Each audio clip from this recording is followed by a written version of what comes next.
अस्सलाम वालेकुम and good morning Pakistan. उम्मीद करती हूँ आप सब खैर आफियत से होंगे। आप देख रहे हैं प्रोग्राम रूही एट 10 अपनी होस्ट अलीज़े के साथ, और उम्मीद है आप लोग वीकेंड का जो है वो आगाज़ होने वाला है और अपने वीकेंड को एंजॉय करने के लिए भरपूर एनर्जी के साथ आप लोग एक्टिवली जो एक्टिविटीज़ हैं उनमें पार्टिसिपेट करने के लिए तैयार होंगे। मैं हमेशा कहती हूँ कि मस्बत सोच के साथ अपनी ज़िंदगी में आगे बढ़ें, कोशिश करें कि पॉजिटिविटी को फैलाएं अपने आसपास के लोगों में भी, अपने इर्द गिर्द के लोगों में भी, ताकि मस्बत सोच के साथ हमें सोसाइटी को आगे बढ़ा सकें। आज हम बड़े अहम मौज़ूआत पर गुफ्तगू करने वाले हैं, क्योंकि आज जो हमारे साथ मेहमान मौजूद हैं वो हमें बताएंगे कि करंटली सिचुएशंस क्या चल रही हैं, जो भी KPK में इस वक्त सिचुएशन चल रही है, मौसमी सूरत हाल के हवाले से तमाम चीज़ें हम डिस्कस करने वाले हैं। तो आज के जो मेहमान हैं उनका मैं तारुफ करवाती चलूँ। हमारे साथ मौजूद हैं अनवर अली राना साहब, जो कि चेयरमैन पाकिस्तानी कम्युनिटी कतर भी हैं और शायर हैं जो कि लिखते हैं उर्दू और हरियाणवी ज़ुबान में। अस्सलाम वालेकुम। कैसे हैं आप? अल्हम्दुलिल्लाह मैं ठीक हूँ। और इसी के साथ साथ मौजूद हैं डॉक्टर अमजद बुखारी साहब, जो कि एडिटर रूही TV हैं। अस्सलाम वालेकुम। वालेकुम सलाम। सर, आपके साथ जब भी हम प्रोग्राम करते हैं ना तो हम खुद भी एक्टिव हो जाते हैं, एनर्जेटिक हो जाते हैं, क्योंकि आपको हम हमेशा से बड़ा एनर्जेटिक देखते हैं जब भी आप किसी शो में भी पार्टिसिपेट करते हैं। तो इसकी रीज़न हमें बताएं, क्या वजह? अच्छा, हफ्ते के बाकी दिनों में तो एक्टिव रहना चाहिए, लेकिन जब आप वीकेंड की बात करती हैं ना तो फिर एक्टिव होना ज़रूरी नहीं है। आप पूरे हफ्ते चाय पीते हैं, कॉफ़ी पीते हैं, एक्टिव रखते हैं। ये जो वीकेंड है और फिर छुट्टी का दिन है उसमें लस्सी पिएं, ठीक है, अपने आप को रिलैक्स करें। वो जो अगर उस दिन भी, उन 2 दिनों में भी आपने एक्टिव रहना है तो फिर जो है काम चलता नहीं है। सही तो बात है। उन 2 दिनों में या एक दिन जिसके पास जितनी गुंजाइश है, कहीं हमारा जो वीकेंड है वो 2 दिन छुट्टी के मिल जाते हैं और कहीं जो है 1 दिन, तो उसमें आप रिलैक्स हों, अपनी जो रूटीन है ना उसको तोड़ दें। जो आप पूरा हफ्ता जिस अंदाज से उठते हैं, तैयार होते हैं, ऑफिस जाते हैं, कारोबार पे जाते हैं, जो भी काम करते हैं, उस रूटीन को आपने तोड़ना है, ठीक है, ताकि वो जो एक मामूल की ज़िंदगी है उससे बाहर निकलें और खुशी ढूंढे, इर्द गिर्द रिक्रिएशन हो, ताकि अच्छा सर, हमारे अभी तो मेरी एक्टिवनेस का आपने पूछा। हाँ। मैं स्विमिंग करता हूँ 1 घंटा रोजाना। हाँ अभी भी? तो हाँ अमेजिंग। तो उसके असरात होते हैं। ज़बरदस्त। सर, स्विमिंग आप कब से कर रहे हैं? ये वो बात है जो हमें भी आज पता चली है। 20 सालों से कर रहा हूँ। ज़बरदस्त। अच्छा, स्विमिंग करने से वाकई बहुत एक्टिव भी होते हैं। अच्छा, हम जब थे बच्चे तो हमें तो वैसे पानी से भी बहुत डर लगता था। हमारे पेरेंट्स हमसे ज़्यादा डरते थे, वो कहते थे नहीं नहीं नहीं। हाँ। अच्छा, ये पूरी कौम डरती है पानी से। एक्टिविटीज आजकल भी पानी आया हुआ है, उससे खौफ सब। अच्छा, ये अजीब सी सूरत हाल है। हमारे जो रेस्क्यू 1122 को तो अभी स्विमिंग सिखाई जा रही है, लेकिन जो पुलिस है, पुलिस को बतौर इदारा सारे पुलिस लोग के वर्कर्स को, लोगों को स्विमिंग आनी चाहिए, लेकिन हमारे यहाँ स्विमिंग का रुझान नहीं है। लेकिन सर, दुनिया में बड़ा रुझान है, स्कूलों से ही स्विमिंग सिखाई जाती है। हमारे आप देखें स्कूलों में कोई शायद नादर कहीं जो है किसी स्कूल में स्विमिंग पूल होगा, अदरवाइज स्विमिंग की कोई क्लासेस नहीं है, नहीं सिखाई जाती। तो ये एक ऐसा मामला है जिसको हमारी पूरी कौम मिस करती है। तो स्विमिंग के हवाले से पता नहीं, राना साहब बताएंगे कतर में क्या सूरत हाल है। वहाँ तो घरों में और होटल के इंडिविजुअल आप एक कमरे के साथ एक स्विमिंग पूल होता है। राना साहब, आप बता दें कि कतर में क्या सूरत हाल होती है? स्विमिंग तो बहुत ज़रूरी है, और कतर में तो ये आप यूँ समझ लें कि एजुकेशन का पार्ट है। अच्छा। कि बच्चों को जो है वो बिगनिंग से जो है वो स्विमिंग की क्लासेस दी जाती हैं, और कोई ऐसा स्कूल नहीं है जिसमें स्विमिंग पूल ना हो। और ये तो आप जानते हैं कि स्विमिंग जो है वो एक इंसान की जान को भी बचाती है। मतलब कितने लोग हैं जो डूब के मर जाते हैं नहाते हुए, ट्यूबवेल में, नहरों में। अच्छा, ये इवन ये है कि बंदा डूब रहा है, 300 बंदा खड़ा हुआ तमाशा देख रहा है, किसी एक आदमी के पास किसी को भी स्विमिंग आती तो शायद बचा सकते हैं। स्विमिंग को हमारी जिंदगी का हिस्सा होना चाहिए। ऐसा ही है सर। अब लेकिन मैंने देखा है आजकल के पेरेंट्स में बड़ा रुझान है इस चीज़ का, और वो बच्चों को स्विमिंग क्लासेस के लिए लेके जाते हैं। किधर लेके जाएं, मसला ये भी है ना साथ। हमारे जनूबी पंजाब में तो ऐसे मौके बहुत ही कम है ना, बहुत ही कम है। जैसे मैंने आपको मिसाल दी कि हमारे पुलिस लाइन में अगर स्विमिंग पूल ना हो तो फिर बाकी क्या रह जाता है? क्या हो जाएगा? बिल्कुल ऐसे ही है। रखना है, जिन्होंने हमारी सेफ्टी करनी है, उन सबको स्विमिंग सिखानी चाहिए। बुखारी साहब, हमारे साथ एक कॉलर लाइन पे हैं, कॉल ले लेते हैं। अस्सलाम वालेकुम। क्या हाल है? ठीक है, मैं ठीक हूँ, आप बताइए क्या नाम है आपका?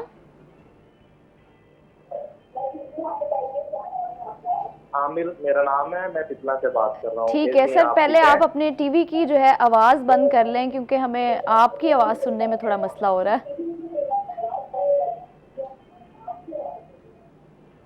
जी, क्या कहना चाहेंगे जी, आप? अभी ठीक है मेरी आवाज़? जी जी, क्या कहना मैं चाहेंगे ये आप? कहना चाहता हूँ कि मुझे आपका प्रोग्राम बहुत अच्छा लगता है और हम इसको रेगुलर देखते हैं आपका प्रोग्राम। ठीक है जी, बहुत शुक्रिया, थैंक यू, बहुत शुक्रिया आपकी कॉल का। अच्छा सर, मेरी सोच होती है ज़्यादातर कि जनूबी पंजाब के जो इलाके हैं वहाँ पर रूही टीवी भी और हमारे चैनल के शोज़ भी ज़्यादा देखे जाते हैं, लेकिन मुझे कभी कभी हमें लाइव शो में इतने दूर दराज के इलाकों से कॉल आती है, बलूचिस्तान, कोयटा, इधर उधर, तो खुशी होती है। देखिए, दो तीन चीज़ें हैं। एक तो ये है कि इस खिते में तो हम ज़्यादा फोकस करते हैं ना, ये साउथ पंजाब में, जिसमें फिर मियाँ वाली सरगोदा के इलाके भी शामिल है, तो इसमें तो हम फोकस करते हैं, उनकी खबरें ज़्यादा चलाते हैं। लेकिन रूही टीवी देखा पूरी दुनिया में जाता है, पूरी दुनिया में जाता पाकिस्तान है। में देखा जाता है। अच्छा, फिर हम यूट्यूब पे भी लाइव चल रहा है, आप जहाँ भी बैठे हुए हैं आपसे लाइव देख सकते हैं, अगर आपके पास सिग्नल है या नहीं।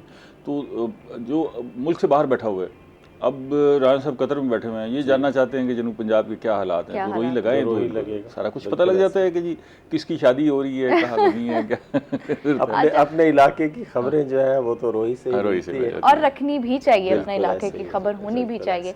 तो सर, अभी हम बुखारी साहब क्योंकि पानी की बात कर रहे हैं, तो इसी हवाले से आजकल जो सूरत हाल बरपा है KPK में, ख़ास तौर पे सैलाबी रेले, क्लाउड ब्रस्ट हो रहे हैं, 200 से ज़ायद लोग जो हैं वो जाँ बहक हो चुके हैं, अभी कुछ लोग ऐसे हैं जो लापता भी हैं।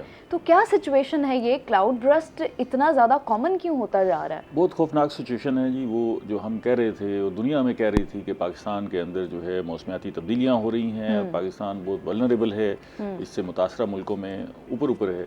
और हम ये कह रहे थे कि क्या मुतासर हो सकते हैं हम, बारिशें हो जाएंगी तो होती रहेंगी, बारिशें क्या है, हमें तो बारिशें अच्छी लगती हैं।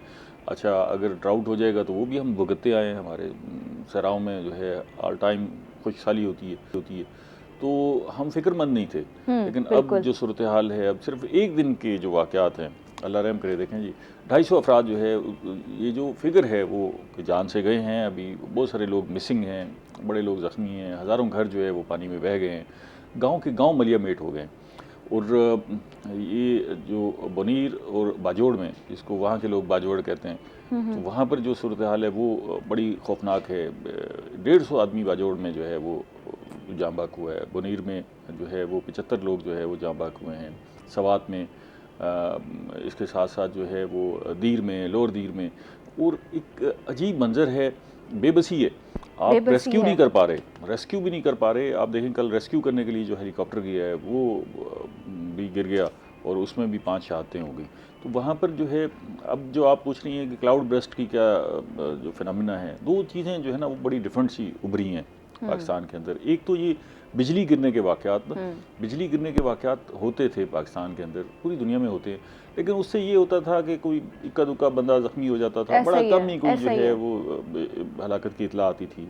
इस दफ़ा तो 60-70 लोग जो है बिजली गिरने से जाँ बहक हो चुके हैं अभी तक। देखिए, कहने में कितना आसान है 60-70 लोग, लेकिन इट्स अ ह्यूज फिगर। जी, ये इंसानों की फिगर है ना जी। आप ये देखें, हम कोई अशिया की बात नहीं कर रहे। तो फिर ये जो क्लाउड ब्रस्ट है, क्लाउड ब्रस्ट नाम से तो ऐसे लगता है कि जी बादल फट गया। इस फिनोमिना से मुराद ये है कि अगर कोई 7 सेंटीमीटर से ज़्यादा बारिश 1 घंटे में हो जाए, तो वो कहीं भी, तो वो क्लाउड ब्रस्ट है। इसका मतलब ये है कि वो पानी जो है वो बहुत ज़्यादा बारिश जो एस्टिमेट से बाहर निकल जाती है, उसे हम क्लाउड ब्रस्ट कहते हैं। तो इतनी बारिश जो है वो अचानक जब होती है, तो उससे ये होता है कि चाहे वो शहरी इलाका है, चाहे दही इलाका है, वो अचानक वहाँ सैलाबी कैफियत पैदा हो जाती है। मिसाल के तौर पर, हम जिस सड़क पर बैठे हुए हैं, जिस गली में बैठे हुए हैं, वहाँ पानी की ड्रेनेज की भी गुंजाइश है ना। मतलब हमारे पास एक निज़ाम जो है, शहरों में तो ये है ना कि सीवरेज का निज़ाम है, और तो रास्ते हमने बंद कर दिए जो अभी गुजर रहे हैं, वो हमने बंद कर दी। तो वो सीवरेज का निज़ाम जितना कैटर कर सकता है, अगर उससे 20 गुना ज़्यादा बारिश हो जाती है तो ज़ाहिर है पानी खड़ा हो जाएगा। पानी जब खड़ा होता है तो वो घरों के अंदर घुस जाता है, घरों के अंदर जो है जो नशेबी इलाके हैं वहाँ 10-10 फुट पानी खड़ा हो जाता है। तो ये सूरत हाल जो जिन इलाकों की हम बात कर रहे हैं, वहाँ पर बड़ी खौफनाक सूरत हाल हुई है। पूरा स्ट्रक्चर तबाह हो गया है, हमारा इंफ्रास्ट्रक्चर जो है पुल बह गए हैं, हमारी राब्ता सड़कें मलियामेट हो गई हैं, ख़त्म हो गई हैं। तो अच्छा, इससे बहुत सर भारी नुकसान। गवर्नमेंट को तो जो नुकसान हो रहा है चले वो हो रहा है, लेकिन देखें वो मुल्क जहाँ पे 50-60% जो लोग हैं वो पॉवर्टी लाइन से नीचे हैं, जिनको कारोबार के लिए सालों साल लग जाते हैं पैसे इकट्ठे करते हुए, जिनको एक घर बनाने में सालों साल लग जाते हैं पैसे इकट्ठे करते हुए, बूढ़े हो जाते हैं वो पैसे कमा कमा के, फिर जाके कहीं एक घर बना पाते हैं अपना, फिर और भी नहीं फिर बना पाते। ऐसी सिचुएशन में फिर भी झोपड़ा बनाया हुआ होता है। जिन इलाकों की हम बात कर रहे हैं उन बेचारों ने लकड़ी के जो लॉग्स हैं वो इकट्ठे करके उनके ज़रिए जो है अपना एक झोपड़ा बनाया होता है, घर नुमा चीज़ें बनाई होती हैं। तो वो आप देखें कि जिसका घर बह जाए, अचानक सड़क पर आ जाए, तो उसकी क्या कैफियत होगी। इसमें ना एक सबसे अहम पहलू ये है कि ज़ाहिर है हुकूमत के पास भी इतने वसाइल नहीं नहीं है है, कैटर कर बिल्कुल। सके। अच्छा, इन सारे इलाकों में जो ज़रिए आमदन है वहाँ के मकामी लोगों का, वो सियाहत से मुंसलिक है। अच्छा, बिल्कुल अब ऐसा ये ही। जो सड़कें पुल तबाह हो जाएंगी तो लोग वहाँ अब सियाहत जाएंगे के लिए नहीं। अब भी तो नहीं जा अभी भी सकेंगे। जो है ये जब से ये वहाँ पर ये तबाही हुई है तो लोग वहाँ नहीं जा रहे, सियाहत के लिए बिल्कुल नहीं जा रहे। और मौसम, हम लोग खुद भी मना कर रहे हैं कि आप सियाहत के लिए बिल्कुल ना जाएं, बिल्कुल उन मत इलाकों जाएं। का सफ़र ना करें।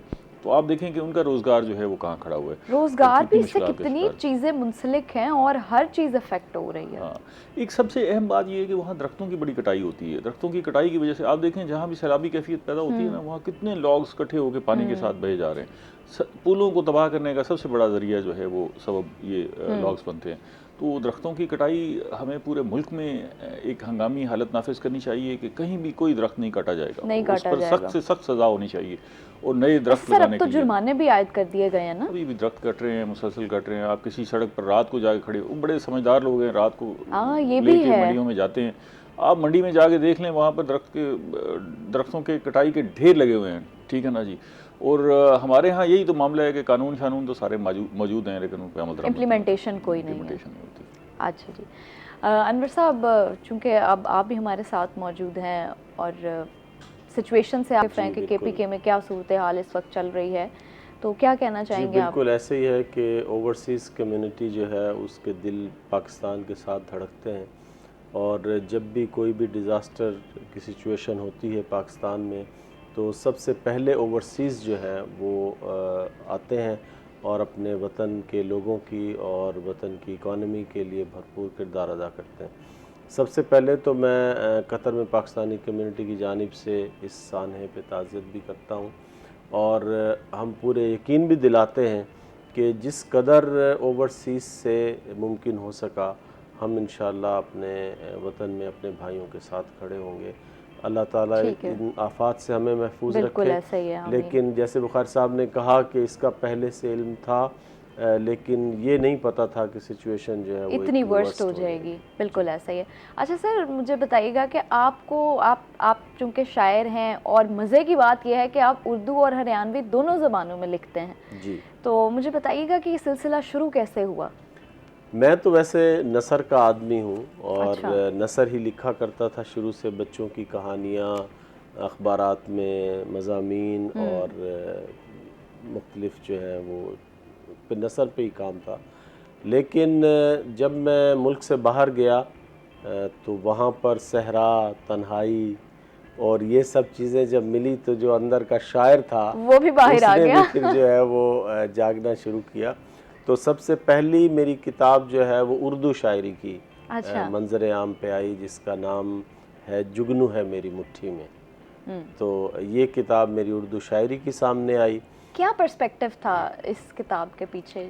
इस किताब में ज़्यादातर परदेसियों के बारे में, अच्छा, यानी आपने अपने ही दुख लिखे अपने हैं ही उसमें? जो चीज़ें थी उसमें यह है कि क्योंकि पहली दफ़ा मुल्क से बाहर भी गए थे और वालिदैन से दूर भी थे, यहाँ पे बड़ा दोस्त अहबाब के साथ एक बड़ा करीबी रिश्ता था कि तकरीबात होती थी, यार दोस्त मिलते थे। तो वहाँ गए तो एकदम जो है वो अजीब सी सिचुएशन थी कि दूर दूर तक बस सहरा ही जानने वाला सहरा नहीं है, है।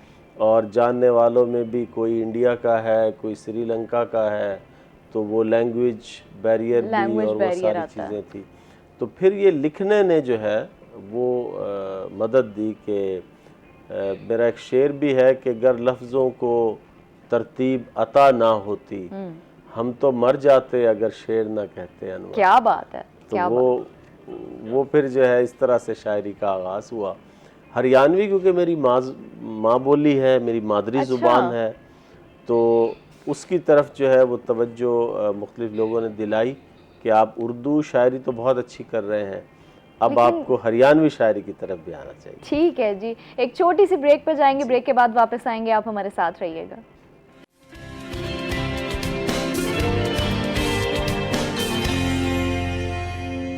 Welcome back viewers. एक शॉर्ट ब्रेक के बाद हम वापस आ चुके हैं और आप जानते हैं हमारे साथ एक बड़े अच्छे शायर भी मौजूद हैं, अनवर अली साहब। अच्छा अनवर साहब, मुझे बताइएगा कि आप चूँकि कतर में रहते हैं और आपने भी बताया कि आपकी जो शायरी है, जब आपने लिखना शुरू किया, पहले आप नसर लिखते थे, तो आपने जब आप परदेश चले गए तो उस मौजू पर आपने ज़्यादा लिखना शुरू किया। जी, उस मौजू पे भी लिखा, लेकिन मोहब्बत, इश्क जो है ये तो आम अच्छा। मौजू हैं जो शायरी में चलते लिखे हैं। जाते हैं। लेकिन क्योंकि मैं यहाँ भी ज़्यादातर सोशल एक्टिविटीज़ में इन्वॉल्व था, अदबी महफिलों में अदबी यहाँ भी जाते महफिलें- थे। आपने राय साहब, मैं थोड़ा थोड़ा जी, साथ साथ जी, जी, मैं बिल्कुल, बिल्कुल। उनसे बड़े अरसे ज़फर बाद साहब मुलाकात से होती है, बड़े तो अरसे बाद मुलाकात तो की है। ये जो शायर है वो इश्क को मौजू बनाता है, तो उसको इश्क होता है मौजू बनाता है, या ये कोई ख्याली इश्क होता है? सर ये ऐसा ज़रूरी नहीं है। अच्छा। ये सिर्फ जो है क्योंकि शायर जो है उसका नब्ज़ पे हाथ होता है लोगों की। अच्छा, इसी तरह आशिक की नब्ज़ पे भी हाथ है। हाँ जी, उसके क्या इसी sentiment? तरह जैसे हम मुशायरों में पढ़ते हैं तो उस हर बंदे को ये लगता है कि शायद ये मेरी आप बीती जो है वो बयान की जा रही है। ये तो है, तो जब शेर पढ़ता है तो उसको लगता है ये मेरा दुख है, बिल्कुल ऐसा ही तो है, इस तरह रिलेट कर पा रहा होता है। रिलेट करता है। असल में कनेक्शन जो है वो बनाना होता है। शायर का एक ख्याल होता है, उस ख्याल को वो लेकर आता है, फिर रमूज के मुताबिक उसको ढालता है। लेकिन मैंने बहुत सारे अनवर साहब ऐसे लोग भी देखे हैं जो जिन्होंने वो सब कुछ एक्सपीरियंस किया, जी, जिन्होंने इश्क में नाकामी देखी और वो सब कुछ देखने के बाद फिर उन्होंने वो उस तो पर लिखना ज़बरदस्त हो शुरू जाता है। किया। देखिए ये ज़रूरी नहीं कि इश्क में नाकामी ही हो, इश्क में कामयाबी भी हो सकती है। लेकिन वो अच्छी शायरी का सबब बन सकती है। तो अगर वैसे आप इश्क गिनने लगे तो लोगों की गिनती जो है वो नामुकम्मल रह जाती है। लेकिन यह है कि मैं कहा करता हूँ कि असल इश्क जो है वो इंसान को निकाह के बाद होता है। इससे पहले जो है वो मोहब्बत होती है, इश्क शायद ना हो। अच्छा, कुछ लोग तो कहते हैं कि शादी के बाद मजबूरी बन जाती है, पहले मोहब्बत होती है। बिल्कुल ऐसे ही है। मजबूरी इश्क तो नहीं हो सकता। एक शो में सवाल मुझसे हुआ था कि आप कभी डेट पर गए हैं, तो मैंने उन्हें कहा कि मैं रोज़ाना जाता हूँ। वो कहते हैं वो कैसे? मैंने कहा जब मैं ऑफिस से आता हूँ तो मैं अपनी वाइफ के साथ, हमारा अलबैत स्टेडियम है उसके इर्द गिर्द वॉक के लिए उन्होंने बड़ा ज़बरदस्त ट्रैक बनाया है, तो हम दोनों मियाँ बीवी वहाँ पर जाके वॉक करते हैं, हम दोनों बैठते हैं, सारी बातें करते हैं और कोई अपनी आप बीती दोनों एक दूसरे को बताते हैं। दूसरे से जो है वो बताते हैं। अच्छा राणा साहब जो है वैसे तो ये कह रहे हैं कि जी मैंने उर्दू शायरी की है, लेकिन इनकी पहचान जो है हरियाणवी है और हरियाणवी जो है। अच्छा, हम इस खित्ते में बसने वाले मुल्तान और इसके गिरद नवा में, यहाँ पर भी हरियाणा से बहुत सारे लोग आए, बहुत सारे लोग, और यहाँ इस ज़बान को पहचाना जाता है, ठीक है ना, हम सुनते हैं। मुझे ज़ाती तौर पे बड़ी पसंद है हरियाणवी ज़बान ना। अच्छा सर, फिर हरियाणवी ज़बान में कुछ हमें सुना भी हरियाणवी दे। में बात भी आपके साथ में हरियाणवी में करूँगा तो आपने और ज़्यादा मज़ा आएगा। हरियाणवी जो है वो इस खित्ता में तकरीबन करोड़ों लोग जो है वो हरियाणवी बोल रहे हैं। अच्छा चलें सर, एक कॉल ले लेते हैं, हम कॉलर लाइन पे हैं, उसके बाद हम आपसे हरियाणवी ज़बान का एक शेर लाजमी सुनेंगे। जी अस्सलाम वालेकुम।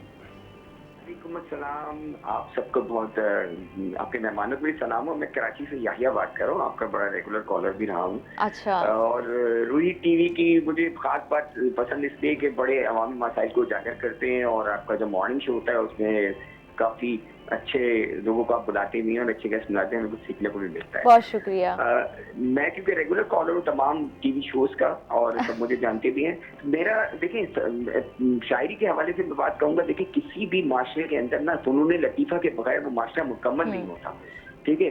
जिसमें आर्ट, जिसमें शायरी है, बहुत सारे फन है, अदाकारी है और बहुत सारी चीजें हैं जिसके बगैर आपका माशा मुकम्मल नहीं होता।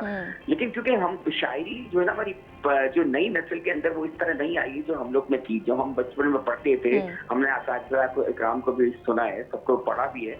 लेकिन अब मैं जो शायरी रिवायती शायरी है ना, क्योंकि मेरी नजर में इनसे सवाल भी रही है कि रिवायती शायरी से हटकर क्या चीज हमें नई नस्ल के लिए बनानी चाहिए, क्योंकि वो जो मोहब्बत वाली शायरी है ना, वो जो फुरकत की और इस तरह की हिजर की शायरी, वो अब मेरे ख्याल में वो अब नई नस्ल पसंद नहीं करती। हम तो आज भी उसको एंजॉय करते हैं। तो आपकी नज़र में जो जदीद शायरी है उसको नई नस्ल के लिए बनाने के लिए इसमें क्या इक़दाम करने चाहिए ताकि नई नस्ल भी इसको सुन सके? ठीक है जी। दूसरा मेरा जी, थैंक यू, बहुत शुक्रिया आपकी कॉल का। जी सवाल तो बहुत अच्छा है। जी, हरियाणवी में इसी तरह है कि आजकल आप यूँ देखोगे कि जब उर्दू शायरी होया करी थी तो लोग हरियाणवी बोलते हुए शर्माया करें थे कि भाई हम अपनी अगर माँ बोली में बात करांगे तो लोग शायद यूँ समझेंगे भाई ये पढ़ा लिखा नहीं है। लेकिन जो उर्दू, इंग्लिश, फ्रेंच यो तो आप किते भी जाके सीख सको, लेकिन जो आपकी मदर लैंग्वेज है ये सिर्फ और सिर्फ आप अपनी माँ से सीख सकते। बिल्कुल, इसकी कोई यूनिवर्सिटी या कॉलेज में ये नहीं सीखी जाती। तो जिद आप अपनी माँ बोली में शायरी करोगे उसका इफेक्ट ज़्यादा होगा। जैसे इन्होंने कहा कि नई नस्ल जो है, अब नई नस्ल के साथ जिद हम अपनी माँ बोली में बात नहीं करांगे तो वे किस तरह से जो है अपनी माँ बोली के साथ कनेक्ट होंगे। और कल्चर तो ऐसे ही डिस्ट्रीब्यूट होता है। मजा आ रहा है ना आपको? बहुत मजा आ रहा है सुनने में। अपना कल्चर रीत पुरानी कौन बतावेगा, अपना कल्चर रीत पुरानी कौन बतावेगा, परदेसा में देश कहानी कौन बतावेगा। क्या बात है, क्या बात है। और घोड़े बेच के सोन आले उस दिन के राजा ने के कैसे यो रात की रानी कौन बतावेगा।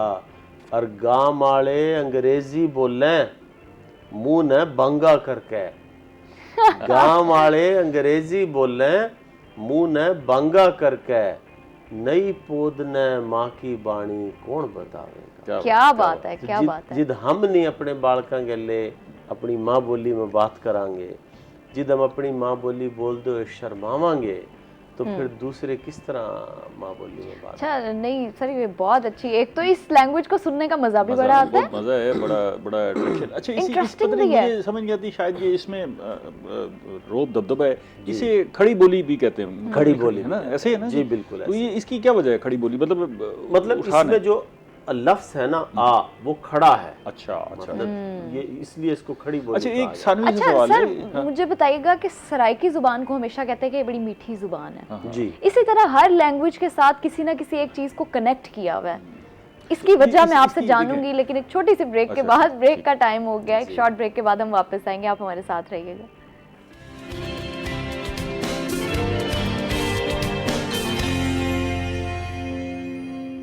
वेलकम बैक नाजरीन। एक शॉर्ट ब्रेक के बाद हम वापस आ चुके हैं। अच्छा, हम बात कर रहे थे बुखारी साहब, अभी हम नाजरीन ब्रेक पे गए तो हम आपस में डिस्कशन भी कर रहे थे।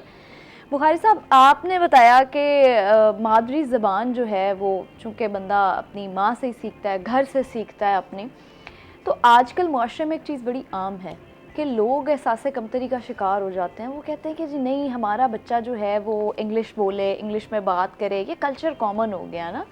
तो वो जब इस चक्कर में वो अपने बच्चों को अपनी जो मादरी ज़बान है वो सिखाते ही नहीं हैं। उन्हें पता ही नहीं कि हमारी मदर लैंग्वेज है क्या। अगर कोई सराइकी बच्चा है तो उसको सराइकी नहीं आती, कोई पंजाबी बच्चा है तो उसको पंजाबी नहीं आती। तो ये क्या मामला है कि आपको नहीं लगता इस पर भी काम होने की ज़रूरत है? अच्छा, ये बड़ा अहम सवाल आपने उठाया। इसकी वजूहात भी होंगी ना, इसकी वजूहात देखेंगे तो आपको अंदाज़ा हो जाएगा। क्या एक तो आप पूछ रही थी कि ये जो मीठी ज़बानें हैं और सख्त ज़बानें हैं, ये क्या होता है, मैं उसका कोई भी जवाब दे दूँ। ये जो है ना, जो लोग ज़बान को समझते नहीं हैं वो सिर्फ उसको लहजे को देख के अंदाज़ा लगाते हैं। जो आदमी सराइकी नहीं समझता, ये उनकी राय है कि सराइकी मीठी ज़बान है, ठीक है। जो बोलने का एक्सेंट है, आपको पश्तो नहीं आती लेकिन पश्तो चंद लोग बोल रहे होंगे तो आप उसके बारे में राय देंगे, पंजाबी के बारे में राय। आप आज भी जो है ना, आप देखें थाने में उर्दू बोल रहे होंगे, गाली पंजाबी में देंगे, ठीक है ना।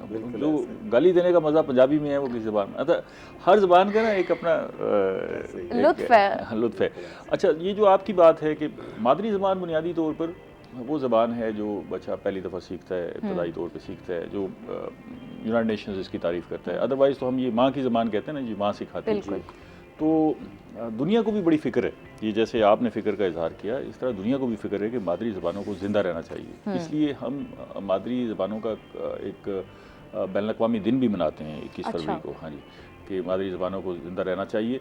अब मसला ये हुआ है कि हमारे जो लोकल हैं, जैसे आप कह रही हैं कि पंजाबी अपने बच्चों को पंजाबी नहीं सिखा रहे, सराइकी नहीं सिखा रहे, सिंधी, हरियाणवी, ये सारे ये समझते हैं कि अगर हम अपने बच्चों को मादरी ज़बान सिखाते हैं तो जब ये बड़े होते हैं तो इनके लबो लहजे में, चाहे ये उर्दू बोले अंग्रेज़ी बोलें, वो मादरी ज़बान उसका अक्स नज़र आता है, एक्सेंट उसका नज़र आता है। ठीक है ना जी। और वो काफ़ी हद तक है भी ऐसे ही कि वो जो सराइकी, ठेठ सराइकी बोलने वाला है, बड़े अरसे से वो सीखता रहा और उसके बाद उसे उर्दू जितनी भी सिखा दें तो पता लगेगा कि ये सराइकी है, ये हरियाणवी है। ऐसा ही है। ठीक है। अच्छा, अब इससे बचने के लिए ना वो कहते हैं कि हमारा बच्चा जब बाहर जाता है, जहाँ कहीं जो है किसी तकरीब में जाता है, कहीं ऐसी जगह पर जहाँ एक्सेंट ज़रूरी है, तो उसका वो एक्सेंट बरकरार होना चाहिए अंग्रेज़ी और उर्दू का। तो मादरी का तो चलो ठीक है, फिर भी इंटरनेशनल लैंग्वेजेस है वो आनी चाहिए। ये मामला है जिसकी वजह से ना, अच्छा वो फिर उल्टा हो जाता है काम ना। जब आप उर्दू और अंग्रेज़ी सिखाते हैं तो फिर जब उसे मादरी ज़बान बोलनी पड़ती है तो मादरी ज़बान में वो एक्सेंट नहीं आता, वो एक्सेंट नहीं आता।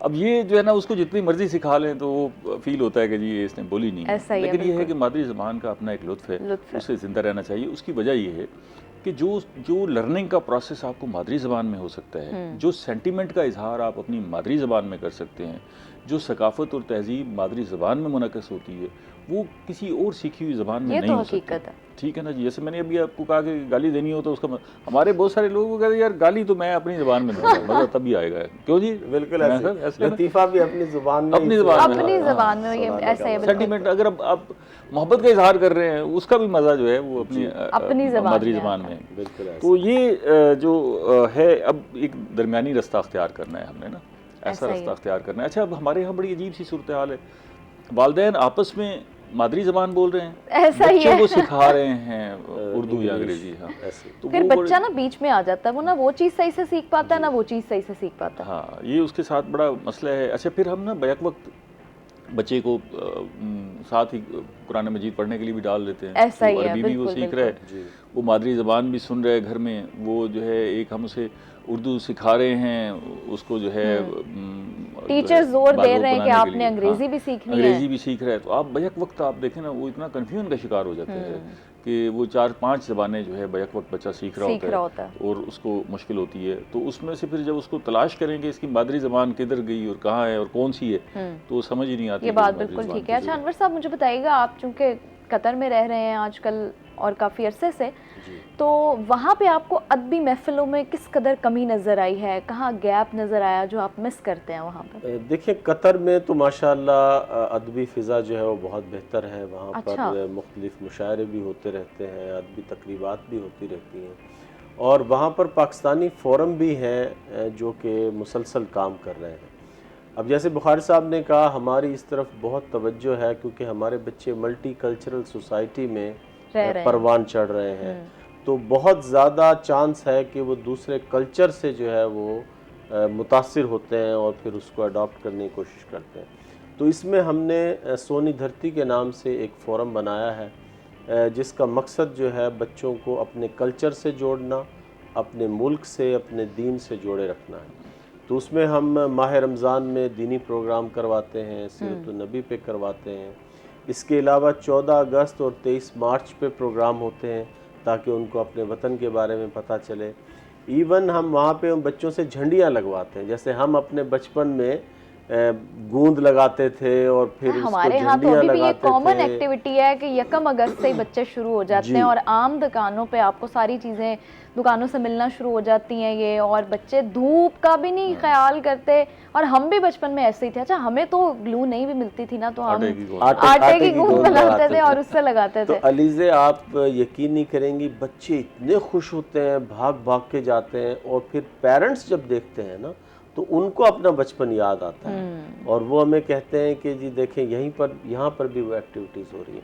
अच्छा, दूसरा, वहाँ पे बुज़ुर्ग जो हैं वो दस्तयाब नहीं है। जब बच्चे यहाँ पे होते हैं तो नाना नानी, दादा दादी सब लोग होते हैं, तो वहाँ पर बच्चे इस एक्सपीरियंस से बहुत दूर हो जाते हैं।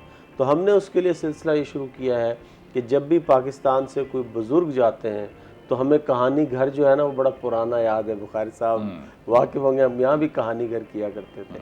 तो वहाँ हमने वही, हम उनको बुज़ुर्ग को बुलाते हैं और हम उन्हें कहते हैं कि आप इन बच्चों को कहानी सुनाएं, क्योंकि इन्होंने कभी कहानी नहीं सुनी। आप लोग वहाँ रहते हुए भी अपने कल्चर से जुड़ने की तमाम एफर्ट्स करते हैं। जी, जिन बच्चों को इवन इंग्लिश नहीं आती, हम उसको रोमन में उर्दू लिख के देते हैं ताकि फिर वो उर्दू पढ़ते हैं। लेकिन हम पेरेंट्स को यही कहते हैं कि आपको इनके साथ उर्दू में बात। अनवर साहब, ये भी बात है, मैंने एक रिसर्च पढ़ी थी जिसमें ये लिखा हुआ था कि वो बच्चा जो जॉइंट फैमिली सिस्टम में रहता है, जो बूढ़ों के साथ, अपने दादा दादी इन लोगों के साथ रहता है, तो उसमें एज़ कम्पेयर टू वो बच्चा जो अकेला रह रहा है, सिर्फ अपने अम्मी अब्बू के साथ, वालदा और वालिद के साथ रह रहा है, एज़ कम्पेयर टू, अब देखिए दोनों का कंपैरिजन करें तो वो बच्चा जो जॉइंट फैमिली में रह रहा है उसके अंदर मैनेजमेंट ज़्यादा होगी, मैनेजमेंट स्किल ज़्यादा होगी, उसके अंदर चीज़ों से लड़ने की जो मेंटल कैपेसिटी है वो बहुत ज़्यादा होगी। बिल्कुल ऐसे ही है।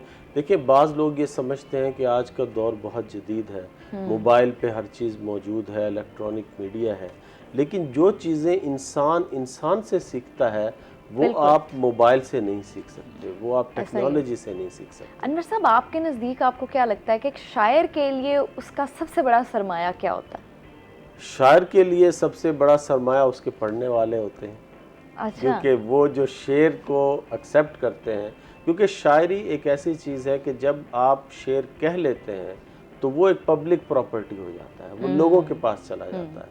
तो उसका फैसला जो है वो पढ़ने वाला करता है कि इस शेर में जो है वो कितनी जान है, ये एक्सेप्ट हुआ है या नहीं हुआ है। नहीं, वो उसको खुद भी अपना कोई शेर ऐसा होता है कि जो बहुत पसंद हो गया, जी मुझे ये मैंने कमाल कर दिया, या लोगों की राय से वो एसेस करता है। जी बुखार साहब, आप बिल्कुल सही कह रहे हैं। जैसे एक वालिद को जो है वो अपने सारे बच्चे प्यारे होते हैं, तो इसी तरह से शायर को भी अपने। लेकिन मेरा कॉन्फ्लिक्ट हमेशा इस बात पर रहा है कि वालिदैन के नज़दीक एक बच्चा लाजमी ऐसा होता है जिससे वो ज़्यादा क्लोज होते हैं। वालिदैन मानते नहीं है, वो अलग बात है। ये ऐसे ही है, लेकिन इंसाफ जो है वो करना चाहिए। तो शायरी के हवाले से मुझे ज़्यादा मज़ा जो है वो हरियाणवी शायरी में आया है, क्योंकि जब भी मैं कहीं भी इसको पढ़ता हूँ मुझे फ़ौरन रिस्पॉन्स मिलता है और लोग इसको एक्सेप्ट। ये राय साहब, हरियाणवी, रांगड़ी और रोहतकी में कोई फ़र्क है या ये एक ही ज़ुबान है? मतलब इसके लहजे हैं, जैसे सराइकी जो है वो झंग में और तरह से बोली जाती है। ठीक है अनवर साहब, हम आपसे गज़ल भी सुनेंगे, लेकिन वक्फे का वक्त हो गया है। एक छोटी सी ब्रेक के बाद वापस आएंगे, और ब्रेक के बाद वापस आने के बाद हम सुनेंगे अनवर साहब से एक बड़ी ज़बरदस्ती गज़ल। तो आपने हमारे साथ रहना।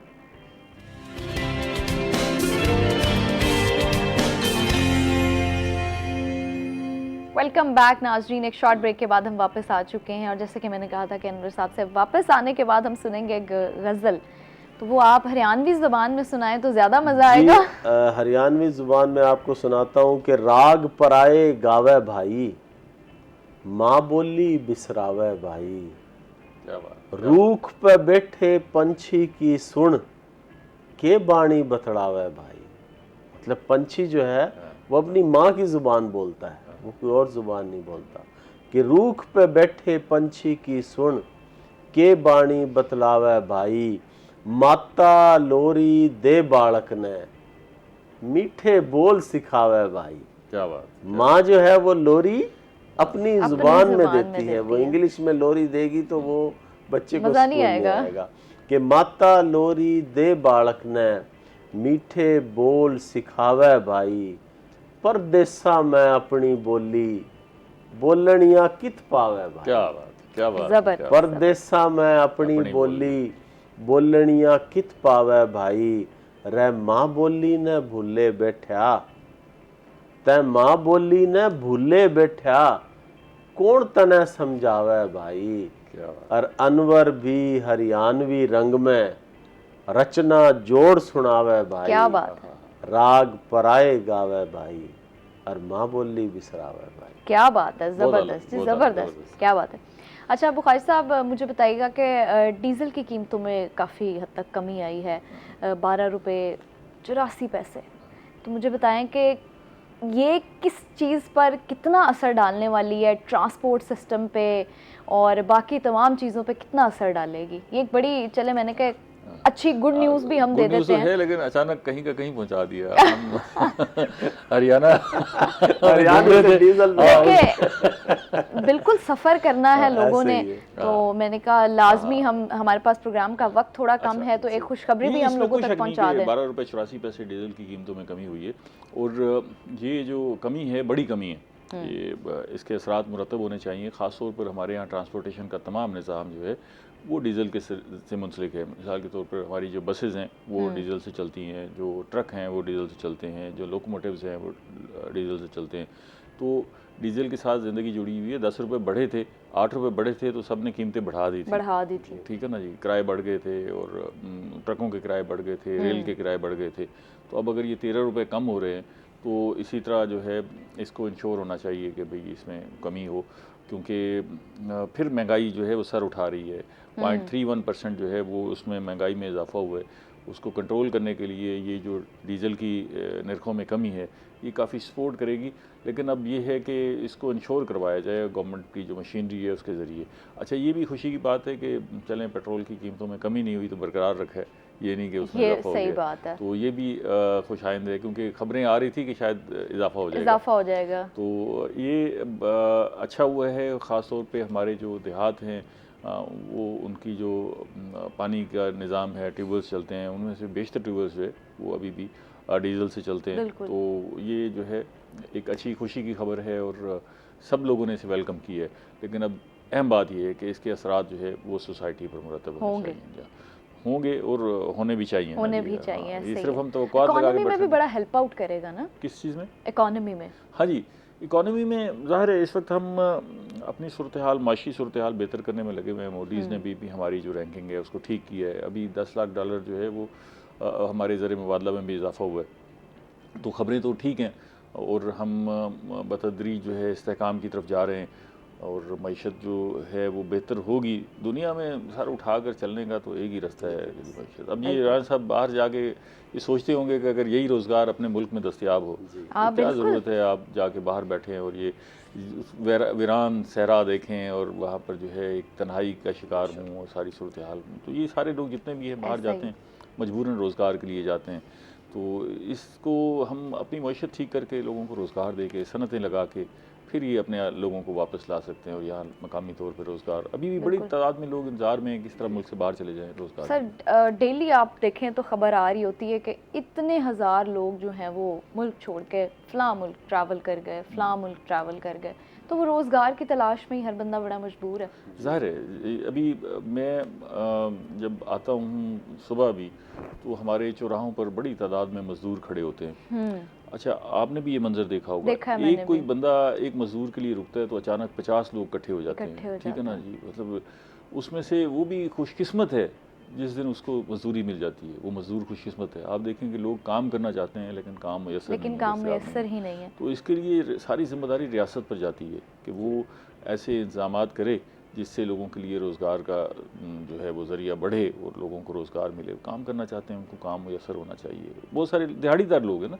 इन्होंने ये मजदूरी करके अपने बच्चों के लिए आटा भी लेके जाना है, घी भी लेके जाना है, सब्जी भी लेके जाना है, और फिर वो आटा और घी जिसकी कीमतें आसमानों को छू रही हैं। मैं ये कहता रहता हूँ कि हुकूमत को जो है वो जो बुनियादी ज़रूरी अशिया हैं, आटा, घी, चीनी, चावल, दालें, ठीक है, सब्जियाँ चले छोड़ दें, ये जो चीज़ें हैं जो खुश्क चीज़ें हैं, ये 4-5 चीज़ें इनके लिए राशनिंग का निज़ाम करना चाहिए। हमारे मुल्क में अगर आप किसी को पैसे दे देंगे, मिसाल के तौर पर आपने कोई स्कीम निकाली है जिसमें लोगों को पैसे दे रहे हैं, तो वो पैसे फिर मेल हेड के पास चले जाते हैं, घर का जो सरबराह है वो अपनी। अच्छा सर, आपकी बात पे मैं एक बड़ी ज़बरदस्त चीज़ ऐड करना चाहूँगी कि चूँकि मेरा ताल्लुक़ बहावलपुर से है, तो मैंने वहाँ पे कुछ बैकवर्ड एरियाज़ हैं जहाँ पे मुझे ये रिपोर्ट भी मिली, जहाँ पे मैंने वो वीडियोज़ भी देखी, बहुत सारी ऐसी थी कि जैसे अब आपने महाना बात की कि महाना गवर्नमेंट पैसे देती है, तो वो क्या था जिनके अकाउंट में, अब देखिए सर लोग हमारे ऐसे हैं कि हर किसी के पास एंड्रॉयड मोबाइल नहीं है, हर किसी को नहीं पता कि जैज़ कैश ईजी पैसा या अकाउंट में पैसे किस तरह आएंगे।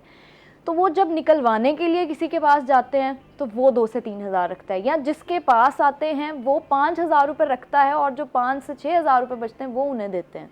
अच्छा, ये बात सही है आपकी कि उसमें से ऐसे कटौती हो जाती है। फिर जब कटौती हो जाती है, ख़वातीन लेके जब बाहर आती हैं तो मर्द जो है वो खड़ा होता है, वो उसी वक्त उसे हवाले कर देती हैं। बिल्कुल अब उसकी ऐसा ही है। मर्ज़ी।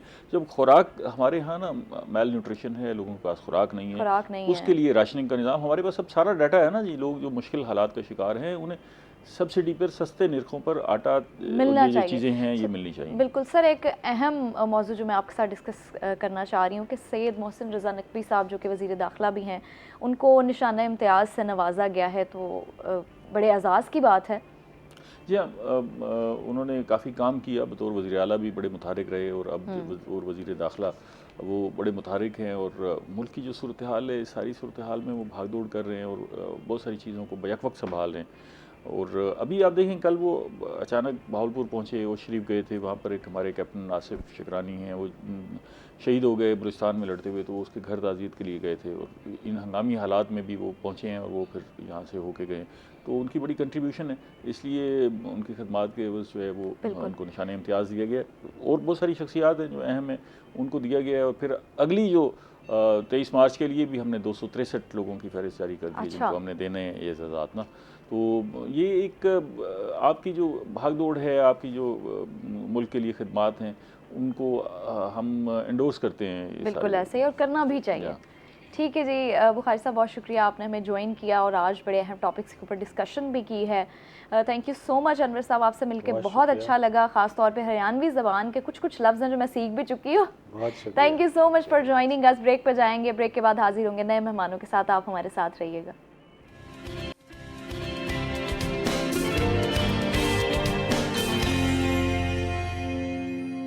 Welcome back viewers. एक शॉर्ट ब्रेक के बाद हम हाजिर हैं फिर से नए मेहमानों के साथ, और हम नए मेहमानों से आज बड़ा इम्पॉर्टेंट टॉपिक डिस्कस भी करने वाले हैं। पहले तारुफ करवाती चलूँ तो हमारे साथ मौजूद है डॉक्टर सबा यूनुस, जो कि हेड ऑफ डिपार्टमेंट हैं management sciences Namal university Multan. अस्सलाम वालेकुम। वालेकुम अस्सलाम। Welcome to the show. कैसी हैं आप? कैसी हैं आप? अल्हम्दुलिल्लाह ठीक ठाक है। और इसी के साथ साथ हमें ज्वाइन किया है प्रोफेसर डॉक्टर एहसानुल हक, जो कि ENT स्पेशलिस्ट हैं। अस्सलाम वालेकुम। वालेकुम सलाम सर, कैसे हैं आप? अल्हम्दुलिल्लाह, बहुत शुक्रिया आप लोगों ने हमें बुलाया। बहुत शुक्रिया आपके आने का। अच्छा, आज का शो इसलिए भी ज़रा ज़्यादा अच्छा जा रहा है क्योंकि बड़ा मैटर करता है आपके साथ जो लोग बैठे हैं, जिस कम्युनिटी के साथ आप बात कर रहे हैं, जो आपकी सराउंडिंग्स में लोग हैं, वो कितने खुश अखलाक हैं। बहुत मैटर करती है ये चीज़। जब वो पॉजिटिविटी 0.1% भी उनकी तरफ से आती है ना, तो आपके अंदर की पॉजिटिविटी 100% बाहर आती है, मल्टीप्लाई हो जाती है। एग्जैक्टली। अच्छा, आज हम डॉक्टर सबा हम डिस्कस करने वाले हैं कॉन्फ्लिक्ट मैनेजमेंट। मुझे लगता है हमारी जो जहाँ हम अपनी यंग जनरेशन की, हम अपनी यूथ की हमेशा तारीफ़ करते हैं और अभी भी करते हैं, करते रहेंगे, कि हमारी यंग जनरेशन एक्टिवली पार्टिसिपेट करती है हर एक्टिविटी में, चाहे वो जंग का माहौल हो, चाहे वो कोई भी सिचुएशन हो, चाहे वो पाकिस्तान की बात हो, चाहे वो किसी भी सूरत हाल की बात हो। तो हम देखेंगे हमारी नौजवान नस्ल सोशल मीडिया के थ्रू और फिज़िकली हर जगह हमें हर मसले पे मुत्तहिद नज़र आएगी। तो ये बड़ी अच्छी चीज़ है, लेकिन वो कहते हैं ना हर चीज़ के मेरिट्स और डीमेरिट्स होते हैं, तो इसी तरह हमारी नौजवान नस्ल में बड़ी हद तक अदम बर्दाश्त है। बिल्कुल ऐसा ही है। सब्र की बड़ी कमी है। तो आज इस मौजू को हमने इसलिए चूज़ किया है कि हम आपसे डिस्कस करेंगे, क्योंकि you are expert in this. तो हमें कॉन्फ्लिक्ट मैनेजमेंट पे बात भी करनी है, हमने इसके हल भी बताने हैं, लोगों को आगाही भी देनी है। जिस तरह पहले डिप्रेशन, एंजाइटी, इन चीज़ों की आगाही इतनी नहीं थी, लोग समझते थे कि साइकोलॉजिस्ट, साइकेट्रिस्ट, इनका कोई रोल नहीं है हमारी सोसाइटी में। लेकिन अब लोगों को पता चलता जा रहा है, समझ आती जा रही है कि जिस तरह फिज़िकल हेल्थ और बाकी बीमारियाँ हैं, उसी तरह आपकी मेंटल हेल्थ से रिलेटेड जितनी भी बीमारियां हैं वो उतनी ही अहमियत की हामिल हैं। तो हमें कॉन्फ्लिक्ट मैनेजमेंट को समझना है। पहले ये बताइए कॉन्फ्लिक्ट मैनेजमेंट है क्या? हाँ जी, बिल्कुल मैं यहीं से स्टार्ट करना चाह रही थी कि सबसे पहले मैं आपको ये ब्रीफ कर सकूं कि कॉन्फ्लिक्ट मैनेजमेंट बेसिकली होती क्या है। ये बेसिकली एक स्किल है जिसमें आप ये सीखते हैं कि आपके अगर दो मुखालिफ ग्रुप हैं या दो, वो किसी भी तरीके से हो सकते हैं। फॉर एग्ज़ाम्पल दो लोग आपस में इख्तलाफ हो सकता है, दो ग्रुप्स का आपस में इख्तलाफ हो सकता है, तो उन दोनों के दरमियान जो इख्तलाफ है आप उसे किस तरीके से मैनेज करेंगे, उसे किस तरीके से आप कंट्रोल करेंगे और उसे किस तरीके से आप रेजोल्यूशन की तरफ लेके जाएंगे। और इसमें आपने उसे रेजोल्यूशन की तरफ इस तरीके से लेके जाना है कि जो म्यूचुअल रिस्पेक्ट है ना दोनों ग्रुप्स की, वो कायम रहे और किसी की डिसरिस्पेक्ट ना हो। और दूसरा ये कि उनकी इमोशनल जो उनका एक जो इमोशनल उनका जो लेवल है उसका भी ख्याल रखा जाए और उसको भी डिस्टर्ब ना किया जाए। तो ये बेसिकली एक स्किल है और स्किल जो है वो हमेशा एक सिखाई जा सकती है, समझाई जा सकती है। तो हमारा नमल में बेसिकली एम यही होता है कि हम बच्चों को इस तरीके से एजुकेट करें कि ना सिर्फ हम उन्हें क्वालिटी एजुकेशन प्रोवाइड करें बल्कि उन्हें हम ऐसी स्किल सिखाएं। हमारे जो डायरेक्टर साहब है ब्रिगेडियर असद रज़ा, उनका विजन भी बेसिकली यही है कि हम ना सिर्फ क्वालिटी एजुकेशन इम्पार्ट करें स्टूडेंट्स को बल्कि हम उन्हें स्किल्स दें, हम उन्हें ऐसी लाइफ स्किल सिखाएं कि वो जो जब जाएँ अपनी फील्ड के अंदर या जब अपने कैरियर का हिस्सा बनाएं, अपने आप को कैरियर का हिस्सा बनाएं जाके फील्ड में, तो फिर वो उन स्किल्स को अप्लाई कर सकें और उन स्किल्स के साथ वो एक अच्छी ज़िंदगी गुजार सकें और एक बेहतर पार्टिसिपेंट बन सकें। फिर आज के दौर में तो आपके पास एजुकेशन के साथ साथ स्किल होना बहुत ज़रूरी है, टू मच इम्पॉर्टेंट, क्योंकि एजुकेशन खाली आपको सक्सेस प्रोवाइड नहीं कर सकती unless and until you have certain skills with you. तो जो स्किल्स होती हैं वो हमेशा आपको एक स्टेप आगे की तरफ लेके जाती हैं, तो स्किल्स इसलिए बहुत अच्छा। मुझे डॉक्टर साहब ये बताइएगा कि कॉन्फ्लिक्ट मैनेजमेंट पे हम बात कर रहे हैं, तो डिफरेंस ऑफ ओपिनियन भी क्या कॉन्फ्लिक्ट मैनेजमेंट में आएगा? श्योर, डिफरेंस ऑफ ओपिनियन तो हमेशा एग्जिस्ट करता है, तो इसीलिए मैंने आपसे पहले कहा कि डिफरेंस ऑफ ओपिनियन ज़रूर होगा, बट आपने इमोशनली इंटेलिजेंट होना है। वहाँ पे आपने ये सीखना है कि दूसरा आपसे कैसे मुख्तलिफ है, उसके ख़यालात, उसके नज़रियात या उसका बैकग्राउंड कैसे आपसे डिफरेंट है, और फिर ऑब्वियसली वो उस तरीके से आपके साथ डील कर रहा है। So you must be emotionally intelligent about your self, कि आपको सेल्फ अवेयरनेस भी होनी चाहिए कि आपके इमोशंस क्या हैं, इन सर्टन सिचुएशंस आपका रद्द अमल क्या निकल के सामने आता है। और इसी तरीके से आपको दूसरों के बारे में भी थोड़ा सा स्किल एंड नॉलेज होना चाहिए कि उनका रद्द अमल डिफरेंट सिचुएशंस में क्या होता है, अच्छा, ताकि आप उसे रिजॉल्व कर सकें। डॉक्टर साहब जब हम बात करते हैं ना कॉन्फ्लिक्ट की, तो हमेशा हमारे माइंड में नेगेटिविटी आती है कि कॉन्फ्लिक्ट से रिलेट कर पाती है। तो आप मुझे बताएं, क्या कॉन्फ्लिक्ट सिर्फ मनफी ही हो सकते हैं? कॉन्फ्लिक्ट हमेशा मनफी नहीं होते, कभी मस्बत डायरेक्शन में भी आपको लेके जा सकते हैं। फॉर एग्ज़ाम्पल, जब आप कॉन्फ्लिक्ट्स आपके दरमियान में होते हैं तो उससे सबसे बेहतरीन चीज़ क्या होती है कि कुछ न्यू आइडियाज़ जनरेट हो जाते हैं। Obviously people are coming from different backgrounds, तो जब आपके सामने एक मसला आता है तो आपको अक्सर कोई न्यू नॉलेज मिल जाती है उसके थ्रू, कोई नया आइडिया जनरेट हो जाता है। जब तक कॉन्फ्लिक्ट नहीं होगा कोई न्यू इनोवेशन नहीं आ सकती, कोई नई चीज़ नहीं आ सकती। तो conflict is always good and always good for the society, but obviously आपको उसको मैनेज कैसे करना है, पॉजिटिवली उसको आपने कैसे लेके चलना है, ये आपका आर्ट एंड स्किल है। एंड ऑब्वियसली ये एक ऐसा स्किल है जो सीखा जा सकता है थ्रू लर्निंग। बिल्कुल ऐसा ही है।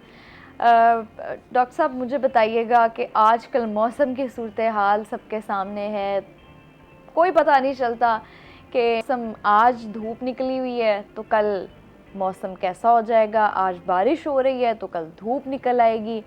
इवन जो वेदर फोरकास्ट हमें बताया जाता है उसके अकॉर्डिंग भी मुल्तान में बारिशें या कोई भी ऐसे सिचुएशन सामने नहीं आ रही। तो इस मौसम में बच्चों के भी और बड़ों के भी नाक कान गले की बीमारियां जो हैं वो बड़ी आम हो जाती हैं। तो मुझे बताइए कि बदलते मौसम के दौरान इन चीज़ों से हम कैसे बचें? नहमदहु व नुसल्ली अला रसूलिल करीम, बिस्मिल्लाहिर्रहमानिर्रहीम। ये नाक कान गला तो अल्लाह ताला ने कोई ऐसी चीज़ बनाई है कि बनाने के बाद इंसानों पर ये उनको बताया भी है कि मैंने ये बनाया है। कुरान की एक आयत है कि कुल हुवल्लज़ी अंशाकुम वजअल लकुमुस्समा वल अब्सार वल अफ़िदा कलीलन मा तशकुरून, हमने आपको कान दिए, आँख दी, दिल दिया। तो क्या बंदा सोचता है क्या टांगे किसी और ने बनाई हैं? वो भी तो अल्लाह ने बनाई है। हाथ किसी और ने बनाए हैं। इनकी अफादियत कुछ बढ़कर है कहीं ना कहीं से। और बाकी रह गया कि मौसमों का तो काम ही बदलना है। ये तो बदलते रहेंगे और हमने क्या करना है कि अडॉप्टेशन है हमारी कि हमने उसकी टेक केयर करनी है। सर्दी का मौसम आ रहा है तो अपने टेम्परेचर को मेंटेन करना है। ठीक है। गर्मी का मौसम आ रहा है तो हमने गैर ज़रूरी गर्मी से, धूप से, डस्ट से, मिट्टी से अपने आप को, बच्चों को बचा के रखना है।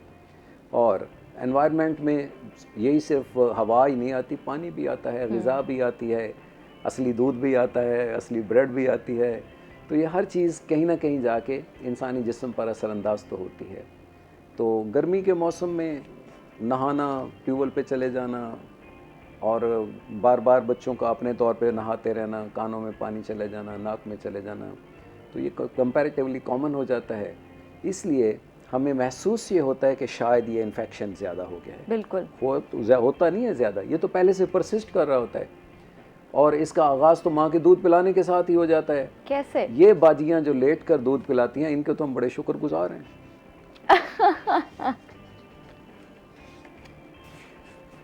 अच्छा, यानी नहीं पिलाना क्या चाहिए। किया है कि यहाँ पर हलक से कान के दरमियान में एक ट्यूब लगाई हुई है। माँ जब लेट के दूध पिलाती है तो दूध का कतरा उसने फीडर दिया बच्चे को लेटा के वो करवट पे हो गया तो पानी का कतरा कान में चला जाता है। अच्छा, जो बच्चे खुद लेट के फीडर पीते हैं उनकी कोई स्पेसिफिक पोजीशन होनी चाहिए पीने की? जो माँ की फीडिंग पोजीशन है बैठने की, बैठ के पीना चाहिए, बैठ के पिलाना चाहिए। नहीं कुछ बच्चे हैं जो बड़े हो जाते हैं, बड़े हो जाते हैं जैसे मर्जी पिए उनका तो अच्छा, कोई जैसे मसला मर्जी नहीं पिए, है, उसमें तो नहीं है। जो छोटा बच्चा है वो लेट के पी रहा है तो उसको करवट पर नहीं होना चाहिए, उसका सर इतना ऊंचा होना चाहिए जितना माँ की गोद में होता है। ये अल्लाह ने सिस्टम इस तरह का बनाया है, तो उसमें उसकी सेफ्टी है, फिर बच्चे को कुछ नहीं होगा। एक दफ़ा पाकिस्तान के अंदर तकरीबन 50-60% बच्चे 6 महीने की उम्र तक पहुँचते पहुँचते कान की तकलीफ़ में मुब्तला हो चुके होते और उसके बाद उसमें पीप आ जाती है, फिर ज़ख्म ठीक हो जाता है, फिर सिलसिले चलते रहते हैं उसके। बिल्कुल ऐसा ही है सर। फिर उसके बाद ना गले के मामला बड़े ज़्यादा होते हैं, गले के मसाइल। कुछ बच्चों को थायराइड हो जाना, टॉन्सिल्स हो जाना, ये सारे मामला भी देखने को मिलते हैं। फिर अब आपने 2 इलाकों को एट ए टाइम डिस्कस कर लिया, एक सूबा दूसरा है, वो दूसरा है, थायराइड अलग है, टॉन्सिल अलग है। हाँ, लेकिन मैं दोनों का आपसे पूछना चाह रही हूँ। टॉन्सिल का ताल्लुक तो हमारी कुव्वत मुदाफ़त के साथ है। 2.5 साल की उम्र से बच्चे के अंदर वो डेवलप होना शुरू हो जाता है, अगले 2 साल में मैच्योर हो जाता है और इसके अंदर हमारी एक फ़ौज पड़ी हुई है। वो जैसे ही दुश्मन वहाँ से गुज़रता है, दोस्त है, दुश्मन है, पानी है या ग़िज़ा है, उसके अंदर जो जरासीम है वो उसको पकड़ के हमारी कुव्वत मुदाफ़त के निज़ाम को पेश कर देता है कि जी यही यहाँ से गुज़रा है। जिस्म फिर उसके ख़िलाफ़ इम्यूनिटी पैदा करता है। कभी कभार वहाँ जंगो जदल हो जाती है, लड़ाई हो जाती है, कुछ जरासीम मारे जाते हैं, कुछ हमारे जो जिस्म के मुदाफ़ती निज़ाम का हिस्सा है WBCs वो मर जाते हैं, तो उनकी शक्ल होती है फिर पस पी बन गई वहाँ पर, तो इंडिकेट क्या कर रहा है कि वहाँ पर इन्फेक्शन हो गया है। और हमारे यहाँ बदकिस्मती ये है कि अगर गले में इन्फेक्शन हो जाए तो 90% हमारी सोसाइटी में वो सरसों का तेल लेके, नमक लेके और कोई ना कोई चीज़ गले को दबाते हैं, उससे पीप निकल जाती है, बच्चे को इमीडिएट कोई रिलीफ थोड़ा बहुत मिलता है, लेकिन उससे खून की रगें फट जाती हैं अंदर, उसमें से जरासीम सर्कुलेशन में एंटर हो जाते हैं। जब वो सर्कुलेशन में एंटर होते हैं तो फिर वहाँ से उनके ख़िलाफ़ जो एंटीबॉडीज़ बनती हैं वो हमारे 3 सिस्टम को तबाह करती हैं। हार्ट के निज़ाम को ख़राब करती हैं, दिल के वाल तब्दील करवाने पड़ते हैं आगे जाके, गुर्दों के निज़ाम को मुतासर करती हैं और जोड़ों को मुतासर करती हैं। तो इस कंडीशन को कहते हैं रोमैटिक फीवर। इतना डेंजरस काम है जिसके लॉन्ग टर्म इफेक्ट्स होते हैं। अच्छा डॉक्टर साहब, एक कॉलर हमारे साथ लाइन पे है। एक हदीस के अंदर है, नबी सल्लल्लाहु अलैहि वसल्लम ने मना फरमाया कि गले मत दबाया करो। अच्छा, इस्लाम तो दीन है, फितरत है ना, इससे तो अच्छा कोई है ही नहीं ना। डॉक्टर साहब एक कॉलर लाइन पे है, कॉल ले लेते हैं। अस्सलाम वालेकुम। जी वालेकुम अस्सलाम। अस्सलाम वालेकुम। जी वालेकुम अस्सलाम। जी क्या नाम है आपका? जी मैं मोहम्मद अफसर जावेद बात कर रहा हूँ, गार्डन टाउन मुल्तान से। ठीक है, क्या सवाल है आपका? जी मैं डॉक्टर साहब से पूछना चाह रहा हूँ, ये मेरे कुछ 4-5 दिन पहले ना ऐसे जुकाम सा हुआ है। अच्छा वो तो अब बेहतर हो गया, लेकिन उसकी वजह से ना गले में खराश और ऐसे ना वो उनकी जैसे ना नज़ला जैसे गले में गिर रहा हो, और उसके कान और साइड वाले ये बाएं जबड़े में भी ऐसे लगता है कि इसकी वजह से दर्द हो रहा है, तो वो नहीं खत्म हो पा रहा अभी तक ना। तो डॉक्टर साहब से ये मशवरा करना था इसकी क्या रीज़न है और इसको कब तक ये खत्म हो सकता है, इसके लिए कोई मेडिसिन वगैरह एडवाइस करना चाहेंगे। ठीक है जी, बहुत शुक्रिया आपकी कॉल का। जी डॉक्टर साहब। भाईजान, वायरल इन्फेक्शन साल में 3 से 5 मरतबा हर किसी को होते हैं। अच्छा, ये अगर आप इसको दवाई दे दें तो हफ्ते में ठीक हो जाते हैं, दवाई ना दें तो 7 दिन में ठीक हो जाते हैं। तो करना क्या है? करना ये है कि it is very severe. Normal छोटा मोटा हो गया, 100 बुखार हो गया, 99 हो गया, कुछ नहीं करना, पानी पिएं, रिलैक्स हों, रेस्ट करें और घोड़े बेच के सो जाएं और सारी दुनिया के गुनाह माफ़ कर दें उनको। और इस बात का इंतज़ार ना करें कि टॉम का प्यूटन से मुआहदा हुआ है कि नहीं, इसकी फ़िक्र छोड़ दें। स्ट्रेस फ्री रहें, रिलैक्स रहें और पानी का इस्तेमाल और रेस्ट करना इंतहाई ज़रूरी है। और रेस्ट के भी टाइमिंग्स हैं। जो लोग सूरज ग़रूब होने के 2 घंटे के बाद सो जाते हैं, उनका जिस्म अगले 70 से 90 मिनट में अपने आप को काफ़ी हद तक रिपेयर कर लेता है, ठीक कर लेता है। और जो लोग जागते रहते हैं वो तो फिर ENT सर्जनों के दोस्त होते हैं, वो आएंगे, पैसे देंगे, दवाइयाँ लिखवाएंगे।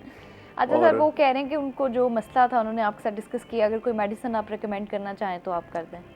इसके लिए वो जो दवाओं के इश्तिहार आते हैं ना, उसमें कहा कि आप ये दवाई खाएं और शिद्दत की सूरत में डॉक्टर से रुजू करें। तो आप भी वही कहना चाहेंगे? गैर पता नहीं है ना अंदर कितना क्या स्टेटस है। हाँ। हमें अगर हम उनको मिसगाइड ना कर दें कहीं कि उनकी सीवियरिटी ज़्यादा हो, हम कहें कुछ नहीं है, और नहीं उनको है। कुछ भी ना हो, हम कहें नहीं जी आप तो फलां एटम बम यूज़ करें, इसके लिए बड़े जरासीम नहीं, आप डॉक्टर से रुजू करें, उनको चेकअप कराएं ताकि चेकअप के बाद वो आपको कोई मेडिसिन रिकमेंड कर सकें। कोई चीज़ें हो जाए। ठीक है जी, ये एक शॉर्ट ब्रेक पे जाएंगे, ब्रेक के बाद हाजिर होंगे, आप हमारे साथ रहिएगा।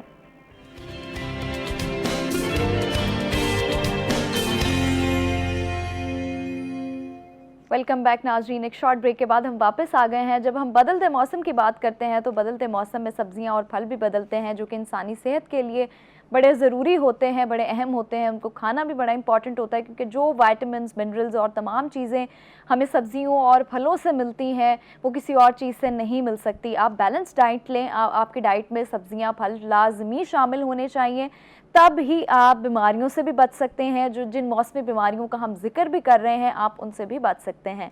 तो इसी के साथ हमारे साथ हैं सलमान ज़मीर, जो हमें बताएंगे, आज की अपडेट देंगे कि सब्जियों और फलों के रेट मार्केट में आज क्या हैं और गवर्नमेंट की जानिब से क्या रेट्स मुख्तस किए गए हैं। जी सलमान, बताइएगा। इस वक्त मुल्तान शहर में खुद साख्ता महंगाई जो है वो बढ़ती ही जा रही है। ऐसा लग रहा है कि इस महंगाई को रोकने वाला कोई भी नहीं है, जबकि हुकूमत की जानिब से प्राइस कंट्रोल मजिस्ट्रेट्स को ये ड्यूटी दी जाती है कि खुद साख्ता महंगाई को कंट्रोल करे। मगर हम देख रहे हैं कि प्राइस कंट्रोल मजिस्ट्रेट्स, ऐसा लगता है जैसे कि गर्मी की वजह से दफ्तरों की जीनत बनकर बैठे हैं, जहाँ पर उनके ठंडे AC जो हैं वो उसके मज़े ले रहे हैं। इसी के साथ साथ दूसरी जानिब शहरी जो हैं वो महंगे दामों अशाकुर्दोनोश ख़रीदने पर मजबूर हैं। मुल्तान के मुख्तलिफ़ इलाकों में रेडी बानों ने अपने ही रेट जो है वो मुख्तस किए हुए हैं, जबकि रोज़ाना की बुनियाद पर मार्केट कमेटी की तरफ से लिस्ट भी जारी की जाती है रेट्स की, मगर उस पर अमल दरामद नहीं होता। बात करेंगे सरकारी नेकनामे की, तो सरकारी नेकनामे में अदरक जो है वो 450 रुपये उसका रेट मुकर्रर हुआ है और लहसुन जो है वो 260 रुपये उसका रेट जो है वो मुकर्रर किया गया है। मगर मार्केट के अंदर यही अदरक जो है ये 550 रुपये किलो तक और लहसुन जो है वो 350 रुपये किलो तक जो है वो फ़रोख्त किया जा रहा है। इसी के साथ साथ सरकारी निर्खनामे में आलू का आज का सरकारी निर्ख जो है वो 105 रुपये है, टमाटर 90 और प्याज जो है वो 48 रुपये उसका रेट जो है वो मुकर्रर किया गया है। मगर मार्केट में आलू 130, टमाटर 110 और प्याज जो है वो 70 रुपये किलो तक जो है वो फ़रोख्त की जा रही है। सरकारी निर्खनामे में शिमला मिर्च का सरकारी निर्ख जो है वो 140 है, बैंगन 54 है और करेला 118 है और खीरा 130 रुपये किलो जो है उसका रेट आज मुकर्रर किया गया है। मगर मार्केट में इस वक्त बैंगन 70 है, शिमला मिर्च, करेला और खीरा जो है वो 160 रुपये किलो तक जो है वो फ़रोख्त हो रहा है। इसी तरीके से फलों की बात करें तो फलों के रेट्स भी इस वक्त हर एक इलाके के अपने हो चुके हैं, क्योंकि जो रिटेलर हजरात हैं वो अपने मनमाने रेट्स पर जो है वो चीज़ें फ़रोख्त कर रहे हैं। बात करेंगे आड़ू के निर्खनामे की, तो आड़ू जो है उसका सरकारी निर्खनामा 268 रुपये है, जब कि मीठा जो है वो 108 रुपये उसका रेट जो है वो मुकर्रर किया गया। मगर मार्केट में आड़ू जो है वो 350 है, मीठा 130 रुपये किलो तक जो है वो फ़रोख्त हो रहा है। सेब का सरकारी निर्ख जो है वो 240 रुपये मुकर्रर किया गया, मगर 350 रुपये किलो तक जो है वो फ़रोख्त किया जा रहा है। इसी तरीके से बात करेंगे आम की, तो सरकारी निर्खनामे में आम अनवर रटोल 192, सफ़ेद चौंसा 236 और काला चौंसा जो है वो 130 रुपये उसका रेट जो है वो मुकर्रर किया गया। मार्केट में आम अनवर रटोल जो है वो 220, सफ़ेद चौंसा 300 और काला चौंसा जो है वो 200 रुपये किलो तक जो है वो फ़रोख्त हो रहा है। इसी तरीके बहुत शुक्रिया सलमान, आपने हमें सारी अपडेट्स दी हैं कि क्या सरकारी रेट्स हैं सब्जियों और फलों के, और जो लोगों के खुद साख्ता रेट्स हैं वो किस हद तक पहुंच चुके हैं। मैडम, क्योंकि हम चूँकि घर में बहुत सारे खाने भी बना रहे होते हैं, ख़ास तौर पे ख़वातीन तो घर भी संभालती हैं, फिर बाहर भी काम करती हैं, तो ऑब्वियसली इन चीज़ों का हम पे ज़्यादा असर पड़ रहा होता है। तो कितना मुश्किल हो जाता है कि जब आप देखें कि फ्रूट्स और वेजिटेबल्स जो कि बुनियादी ज़रूरत है हमारी, उन्हीं के रेट्स इतने ज़्यादा बढ़ चुके हैं। श्योर, ये आपकी बात बिल्कुल ठीक है, और ऑब्वियसली इकोनॉमिक सिस्टम जो है उसका हम पार्ट हैं, और जैसे ही रेट्स बढ़ते हैं वैसे ही हमारा इकोनॉमिक इम्बैलेंस आना शुरू हो जाता है, और फिर वो सिर्फ हमारी सोशल लाइफ को, हमारी अपनी लाइफ को और हर तरह से हमें डिस्टर्ब कर रहा होता है। बिल्कुल ऐसे ही है। अच्छा, हम बात कर रहे थे कॉन्फ्लिक्ट मैनेजमेंट की, तो बेसिकली कॉन्फ्लिक्ट इख्तलाफात जो हैं उनको हल करने का सबसे पहला मस्बत तरीका क्या हो सकता है, क्या हल हो सकता है, कि किस तरह से हम उसको सॉल्व कर सकते हैं? सबसे पहली चीज़, जो अगर आपके दरमियान या किसी भी तरह का इख्तलाफ है, जैसे मैं हेड ऑफ़ डिपार्टमेंट हूँ, सो डेली बेसिस पे मेरे पास स्टूडेंट्स के कॉन्फ्लिक्ट्स या फैकल्टी के कॉन्फ्लिक्ट्स या स्टूडेंट फैकल्टी के कॉन्फ्लिक्ट्स, इस तरह की चीज़ें आ रही होती हैं। तो सबसे पहली चीज़ जो आपने उसमें करनी होती है, you have to be very patient and you have to be a very good listener. आपने उन्हें बिठा लेना है, आपने उनकी बात को समझने की कोशिश करनी है, दोनों को इक्वल टाइम देना है, दोनों पार्टीज़ को, और आपने ये देखना है कि क्या उनके दरमियान में ऐसी चीज़ हो सकती है जो कि उनको रेजोल्यूशन की तरफ लेके जा सकती है। एंड सबसे अच्छी टेक्निक इसमें ये हो सकती है कि शो एम्पैथी, मतलब आपने उनको ये फीलिंग देनी है कि आप उनकी जो सोच है उसको समझ रहे हैं, आप उनके इमोशंस को समझते हैं, और फिर उनके इमोशंस के साथ जो है आप चीज़ों को या मसले को हल करने की कोशिश कर रहे हैं, एंड देन आप उसको प्रॉब्लम सॉल्विंग स्किल्स की तरफ लेके जाएंगे और फिर आप प्रॉब्लम को सॉल्व करना शुरू करेंगे। अच्छा, फिर कौन सी हम टेक्निक्स इस्तेमाल कर सकते हैं डॉक्टर साहिबा, जो इख्तलाफात को यानी अगर कोई भी दो पार्टीज़ हैं उनके दरमियान किसी भी एक मौजू को लेके कोई इख्तलाफात हैं, तो हम उनको मुज़ाकरात के ज़रिए कैसे हल कर सकते हैं? सबसे पहली कौन सी ऐसी टेक्निक्स है जो हेल्पफुल साबित होती है? सबसे पहली चीज़ ये कि उनको एक टेबल पर लाने के लिए आपको उन दोनों की फीलिंग्स को समझना है, दोनों से आपको एम्पैथी शो करनी है, दोनों को आपको ये फील कराना है कि you are a good listener and you are trying to resolve their issue. दोनों को एक जगह पे लाके बिठाना सबसे बड़ा पहला आपका टास्क होता है। जब वो एक जगह पे आ जाएंगे तो वो फिर ज़ाहिर है अपने मसाइल को आपके साथ शेयर करना शुरू करेंगे। ऐसा ही एंड आपकी पॉजिटिव टोन, आपका पेशेंस, आपका बात करने का उनसे अंदाज़, ये आपको उनको लेकर आएगा कि वो अपना मसला आपके साथ शेयर करते हैं और फिर रेजोल्यूशन की तरफ आप उसे लेकर। अच्छा डॉक्टर साहबा, हम जिस माशरे में रह रहे हैं, जिस सोसाइटी में रहते हैं, वहाँ हमेशा चुप करवा दिया जाता है, और चुप करवाना बेहतर समझा जाता है, और ये बेहतर समझा जाता है कि आप कॉम्प्रोमाइज़ कर लें। कॉम्प्रोमाइजिंग जो एक नेचर है ना, वो हम बच्चे के अंदर जब वो पैदा होता है ना, तब से हम डालना शुरू कर देते हैं। तो क्या समझौता करना हमेशा अच्छा होता है, अच्छा डिसीजन होता है कि आप हमेशा कॉम्प्रोमाइज़ कर लें? कॉम्प्रोमाइज़ करना हमेशा is not an good solution, but it always vary from time to time, situation to situation. Sometimes compromise is a good decision, मतलब अगर कोई बहुत ही बड़ी नेचर का मसला नहीं है तो कॉम्प्रोमाइज़ की तरफ जाया जा सकता है। बट लेकिन अगर सिविरिटी ज़्यादा है या आपको सोल्यूशन की तरफ जल्दी जाना है या सोल्यूशन बहुत ज़रूरी है, तो फिर ऑब्वियसली आपको दूसरी टेक्निक्स की तरफ जाना पड़ेगा। फॉर एग्जांपल, आप इंटरेस्ट बेस्ड टॉक करें कि इसका क्या इंटरेस्ट है, उस ग्रुप का क्या इंटरेस्ट है, फिर आप उनको इंटरेस्ट बेस्ड रेजोल्यूशन की तरफ लेके जाएंगे कि जी आप अपने मसाइल को हल करके अपने इंटरेस्ट को सामने लेकर आएँ, एंड दोनों के दरमियान में कोई एक अच्छा डिसीजन आपको लेना पड़ता है। एंड बहुत दफ़ा आपको डिसीजन लेना पड़ता है क्योंकि हमेशा आप कॉम्प्रोमाइजिंग सिचुएशन की तरफ नहीं जा सकते। बिल्कुल ऐसा ही। अच्छा डॉक्टर साहब, अभी आपने बात की, 2 दफ़ा आपने जिक्र किया कि you have to be a good listener. Yes, आपको एक अच्छा सुनने वाला होना बहुत ज़रूरी है। तो क्यों अहम है कि आप एक गुड लिसनर हों? क्योंकि देखिए, जब तक आप गुड लिसनर नहीं हैं तो आप बेसिकली क्या करेंगे, आप अपनी राय को दूसरे के ऊपर थोप देंगे। जब आप दूसरे के ऊपर अपनी राय को मुसल्लत कर देंगे ना, तो फिर आप किसी की बात सुन नहीं पाएंगे, और जब तक कोई शख्स आपके साथ क्लियरली उस वक्त तक बात नहीं कर पाएगा जब तक कि उसे नहीं लगेगा कि उसकी बात को सुना जा रहा है। So obviously you will have to be a good listener in order to resolve the issue very immediately.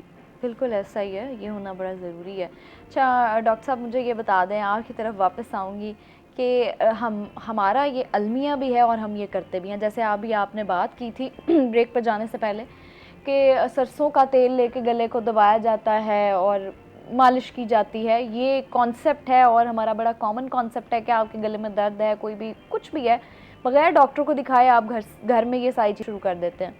तो वैसे ही हम गर्म पानी भी बहुत ज़्यादा पीते हैं कि अगर आपका गला ख़राब हो गया है तो हमें कहते हैं कि आप नमक गर्म पानी में डाल के या तो उसके गरारे करें। फिर दूसरी जानिब ये भी होता है कि आप गर्म पानी का इस्तेमाल ज़्यादा करें। इसका जवाब मैं आपसे लूँगी, लेकिन वक्फे का वक्त हो चुका है। शॉर्ट ब्रेक के बाद आप हमारे साथ रहिएगा।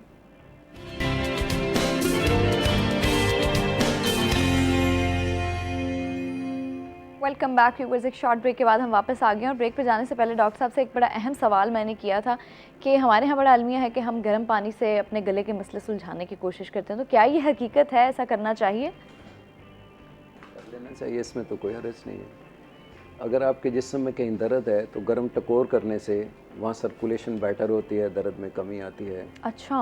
और सर अगर ये बॉडी पार्ट्स में फिजियोथेरेपी वाले तो बाकायदा गर्म पैड रखते हैं जी जी जी, और उससे थोड़ी देर के बाद उनके मसल को रिलैक्स करने में आसानी हो जाती है। इसी तरह से ये एक सूदिंग इफेक्ट तो है डेफिनेट उसका वो सर्कुलेटरी सिस्टम को बेटर कर देता है।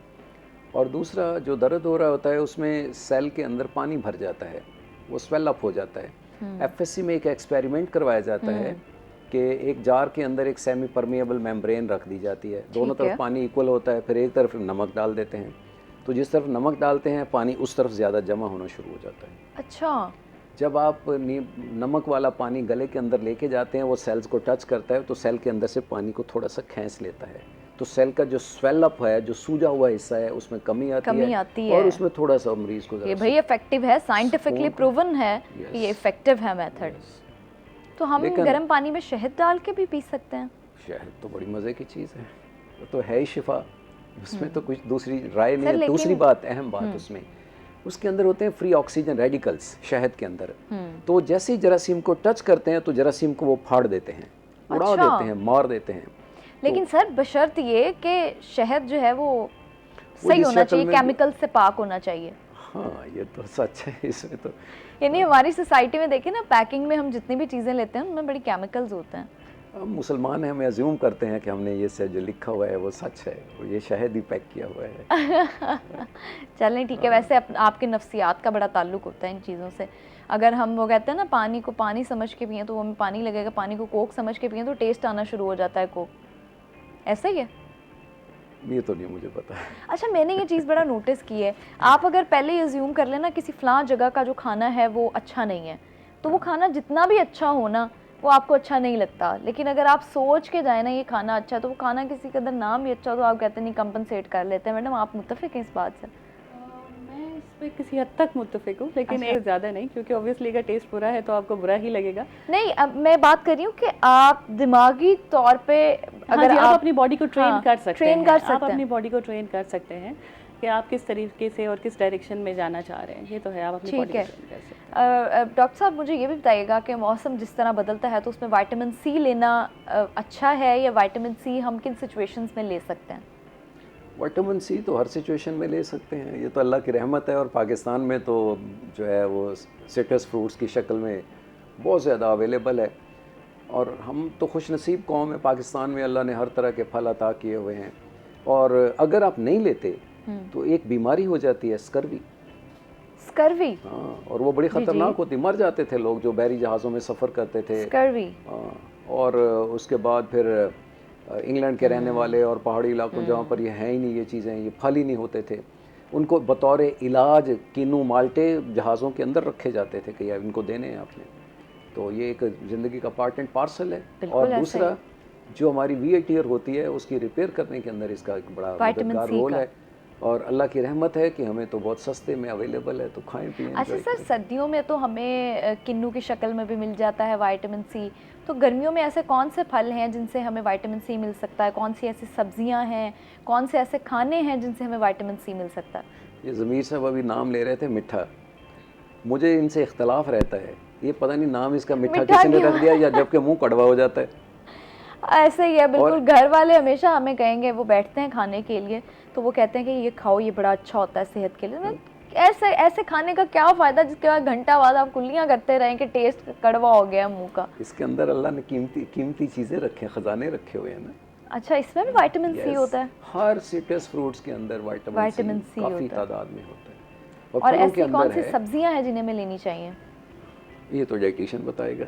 अच्छा, यानी विटामिन सी हमारे खानों में भी मौजूद है हमारे खानों में अल्लाह ने हमें अता किया हुआ है ये तो। और ये लेना चाहिए। सर, कुछ विटामिन सी के वो मिलते हैं हमें सप्लीमेंट्स, वो ले सकते हैं?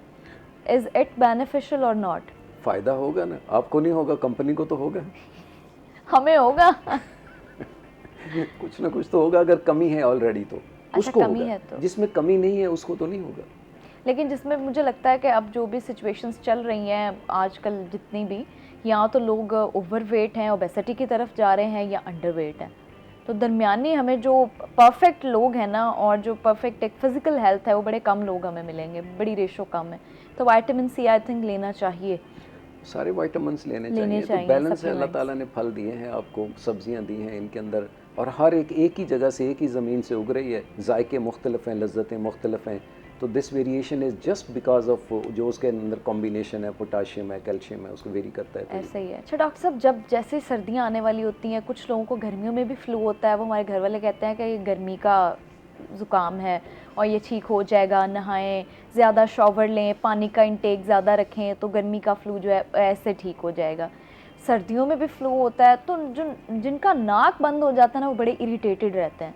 अच्छा, फिर खाली नाक बंद होता है तो आप मेंटली इतना एग्जॉस्टेड रहते हैं कि आपसे कोई बात करता है ना, तो आप सर मारने को दिल करता है दीवार में। नाक नहीं। तो ये सिचुएशन हो जाती है जब नाक बंद होता है, तो वो बड़ी इरिटेटिंग सी सिचुएशन होती है। कैसे उससे राहत मिल सकती है? नाक खुल जाए फिर, सिंपल। तो वो कैसे खुल कैसे सकता? नाक जिस वजह से बंद हो रहा है उसको मैनेज करना है। अगर वो एलर्जी से है तो एलर्जी को मैनेज करना है। अगर नाक की हड्डी टेढ़ी है तो उसको मैनेज करना है। कुछ लोगों में जो ये बहुत ज़्यादा इंटेलिजेंट लोग हैं, ये डॉक्टर बाजी बैठी हुई है, इस तरह के लोगों में तो नाक में कोई बीमारी होती नहीं है, फिर भी बंद होने का एहसास होता है। That is known as vasomotor rhinitis. Extraordinary intelligent लोगों के अंदर ये प्रॉब्लम होता है, और वो स्ट्रेस रिलेटेड होता है। उसको हम कहते हैं non infective non allergic rhinitis. है ही नहीं, ना एलर्जी है ना इन्फेक्शन है, नाक फिर भी बंद है, और उसकी अलामतें सारी की सारी एलर्जी जैसी होती हैं, और वो एंग्जाइटी रिलेटेड होता है, स्ट्रेस रिलेटेड होता है। सर, फिर कुछ लोग ऐसे हैं जो लोग जिनका मानना है कि नाक बंद होता है, वो कहते हैं नाक की हड्डी बढ़ रही है इसलिए नाक बंद हो रहा है, या और मामलात भी होते हैं। तो नाक की ऐसी कौन सी बीमारियां हैं जो हमें सीरियस लेने की ज़रूरत है लेकिन हम उनको इग्नोर कर देते हैं? जब नाक बंद हो जाए, मुंह से सांस लेना पड़े, खराटे लें, जब आपके कमरे में सास का बच्चा सो ही ना सके उस वक्त। अच्छा, भाई एंग्जाइटी होती है ना, स्ट्रेस होती है, फिर खराटे लेते लेते एक मशीन रुक जाती है। जो अगर if session is more than 10 seconds and if it is 7 times in 1 hour, या ओवरऑल 7 घंटे की नींद में 35 मरतबा आपका सांस 10 सेकंड के लिए रुका नाक और मुंह के लेवल पर, तो ये स्लीप एपनिया सिंड्रोम की तरफ चला जाता है। अच्छा। और these are the people who are prone to develop MIs, इनके हार्ट अटैक के इम्कानात बहुत ज़्यादा बढ़ जाते हैं। अच्छा सर, खराटे लेना यानी आम नहीं है, नॉर्मल नहीं है, हमें मेडिकली हमारी इसको... सोसाइटी में 40-50% लोग गहरी नींद में खराटे लेते हैं जी। वेस्टर्न वर्ल्ड में पीने के बाद ये जो है टेंडेंसी थोड़ी सी और बढ़ जाती है, और अगर कोई बंदा हल्की नींद के अंदर भी वो खराटे लेता है और वो बार बार उसकी आंख खुलती है, तो वो डे टाइम सोमनोलेंस, बैठे बैठे फिर सो जाएगा। बहुत सारे ऐसे लोग हैं मीटिंग्स के अंदर उनको नींद आना शुरू हो जाती है, गाड़ी चला रहे हैं और गाड़ी अचानक से किसी खंबे में लगती है और परेशान होकर कहते हैं ये खंबा सड़क के दरमियान कैसे आ गया। अच्छा सर, यानी आपको डॉक्टर से रजू करने की ज़रूरत है? खराटे अगर हों तो आपको ज़रूर करना चाहिए, वरना आप बहुत सारे मसाइल, कान ख़राब होने का डर है, अच्छा, हार्ट के मुतासर होने का डर है, ऑक्सीजन जिस्म में कुछ देर के लिए रुक गई है, ब्रेन को भी रुक गई है, दिल को भी रुक गई है, तो उसमें दिल के अंदर जो ECG है उसमें PR इंटरवल बढ़ जाता है, और जैसे ही नींद की हालत में हमारे ब्रेन में डेल्टा वेव्स चल रही होती हैं, तो जैसे ही आपके खराटे रुकते हैं, दोबारा से रीस्टार्ट होते हैं, तो वो हमें बीटा वेव्स की तरफ ले जाते हैं, तो वो तो जागने वाली और सोचने और थॉट वाली कैफियत में वापस ले जाते हैं। बीच की कैफियत में आ जाता है इंसान। वो जो है वो बार बार इस कैफियत में जाना, उसको मेंटल इरिटेबिलिटी, सुबह उठ के जिस बात को हंस के टाला जा सकता है उस पर वो गुस्सा करना शुरू कर देता है, बॉस से लड़ाई हो जाती है, कॉन्फ्लिक्ट शुरू हो जाता है, फिर उसका रेजोल्यूशन सोचना पड़ता है। बिल्कुल ऐसा ही है, ये चीज़ें कितना एक दूसरे से रिलेट कर रही होती हैं। सर फिर हम जिक्र कर रहे थे कि गर्मियां हैं, तो गर्मियों में नहाने के ऊपर बड़ा ज़ोर दिया जाता है हमारी सोसाइटी में कि दिन में 3-3 दफ़ा नहाओ, 4-4 दफ़ा नहाओ। तो नाक के खुलने का ताल्लुक इससे भी है? बहुत ज़्यादा नहीं है, किसी हद तक। कुछ नहीं है। नाक तो साफ़ करना दीन ने कहा है, 5 दफ़ा करो, वज़ू करो इतनी दफ़ा।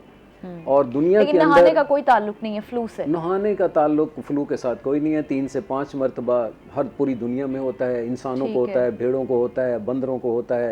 ये नज़ला ज़ुकाम तो बहुत सारी चीज़ों को होता है। ठीक है, नाक अगर ना साफ़ किया जाए तो कोरोना के इम्कानात बढ़ जाते हैं। बढ़ जाते हैं। कोरोना की सेटलमेंट और उसके जरासीमों की जो कॉलोनियाँ हैं वो बनती नाक की जड़ में है। अच्छा, ठीक है जी, एक शॉर्ट ब्रेक पर जाएंगे, ब्रेक के बाद वापस आएंगे, आप हमारे साथ रहिएगा।